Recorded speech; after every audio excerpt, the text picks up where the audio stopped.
hydrogen business is expected to grow alongside with the energy transition. Also to take note that it provides massive opportunities for entrepreneurships and innovations. Radosław, it's nice to have you today. Thank you for having me.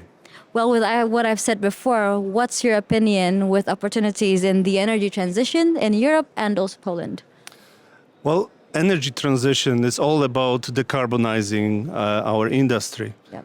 which in principle means we need to electrify as much as possible. So I believe that the biggest opportunity for us is to build as much renewable assets as possible. For instance, in Poland, at this moment, we have 20% of renewables in the energy mix, and 70% it's still coal. So there is a massive opportunity to reduce the amount of coal in the mix. Especially that looking forward, it is expected that 50% of electricity will be provided by renewable assets in Poland in 2040, let's say. There is still space for gas-fired plants for stabilizing grid, and a lot of people work on nuclear projects. So there is also an opportunity if you are a nuclear engineer, if you design parts of the nuclear plants, go to Poland, there will be work for you. We know how long it takes to develop nuclear plants, so there will be a long time for you to explore. Coming back to renewables, there was some limitation on the development in Poland on the renewable assets, and I have a feeling that these limitations will be lifted very soon from Polish legislation. Well, interesting with many renewable project development, deployment also, that it grew the chance for many businesses also.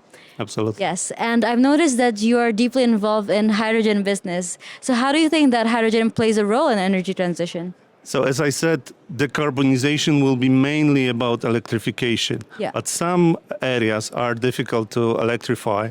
For instance, steel production. You need a very high temperature heat source to produce steel. And you also need a reducing agent. Until now it was carbon, which was capturing oxygen atoms. And now I believe that hydrogen could be a very good mean to do this. On the other side, there are other industries like cement production. In the clinker production process, you need on one side very high temperature for the process, but on the other side, you are also removing carbon and producing CO2. We cannot do much about this CO2 emissions to reduce them directly, but what we could do, we could use it and combine with green hydrogen to produce, for instance, e-methanol or even aviation fuels, for instance, and then decarbonize even more difficult area of industry, aviation. With what technologies that you mentioned, what are the opportunities for hydrogen business in the short term, but also you can talk about the long term? Well, I can speak about Poland because I know this market best. And in Poland, there is around 1 million ton of hydrogen, gray hydrogen produced every year. This with EU targets being 42% of this hydrogen needs to be converted into green. There is massive opportunities for large quantities of hydrogen. Someone needs to produce it. So investments in green hydrogen production plants will be very important in the coming years.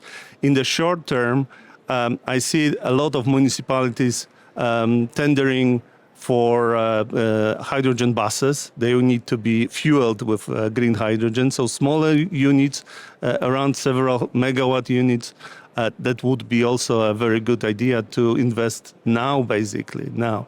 And of course, energy business will also use hydrogen in the longer term when we decarbonize completely this natural gas assets and introduce hydrogen, but that will happen much later in time. Well, I think with hydrogen, it's like plenty of water in the sea. There's so many to explore and so many to innovate. Is there anything would you like to highlight, Radosław? Well, obviously, I'm very much into hydrogen, so go hydrogen. Thank you very much. Thank you for your knowledge and Thank also you. insights. Also, thank you for everyone who's watching. For more information, join the Enlit community.